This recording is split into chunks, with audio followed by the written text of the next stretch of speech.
It depends. I've actually wrestled with that same thought for myself because I didn't go and get a master's degree, but everything I'm doing, there's not a master's degree for it because we're kind of inventing it as we go along. So I'm learning more on the job than I would necessarily going and getting a master's program. Now, one thing I'm thinking about is, do I need to go look at getting an MBA or something, in terms of more marketing experience? But I think, for our sector, it's almost just as important having that real world expertise. I mean, for us, entry level is almost people who've been in the workforce for at least 5 years and already have an expertise and already know, for instance, like how the Hill works. And so you'll be a great person for us to hire because you already have the knowledge that you got from working on the offices here. I think from my perspective, I'm not necessarily pushing law degrees on everybody. You certainly don't need one in this town to get ahead, but I do think some sort of graduate degree in public policy or even economics, believe it or not, would go pretty far in this town. And I have to say I agree with some of the other comments that were made about minding your behavior even when you're not at work. It is a very small town here in DC, literally and figuratively, and your reputation is everything. If people know you to be a hard worker, a responsible person, and you never know who's looking, who's watching, you don't know where your next opportunity is going to come from. So I agree with the comment to mind your manners.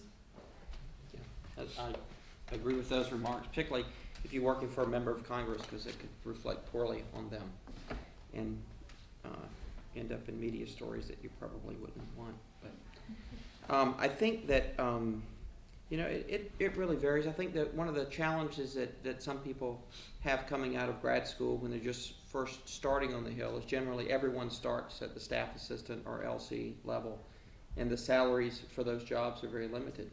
Particularly as we've cut 20% for office budgets really over the past 3 years, so it's even more challenging now than it has been. Occasionally we find people. I had a PhD, a woman who had her PhD in cell biology that worked for us before when I was with Congressman Weldon, which was great for some of the issues that we were working on at the time. We have a gentleman in our office now who came in kind of a different route.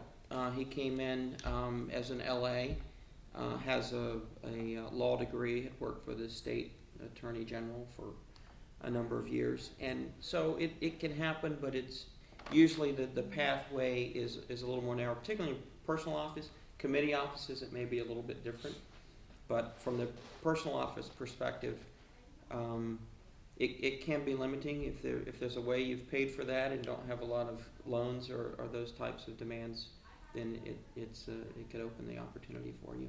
And sometimes you may want to get a few years under your belt and do the night school. I know a lot of people do that. We have some that are currently doing that in the office. So. Yeah, I would just kind of agree with everything that the other panelists said. I see a lot of people getting graduate degrees because they don't really know what else to do, and that's kind of an easy default option after your undergrad.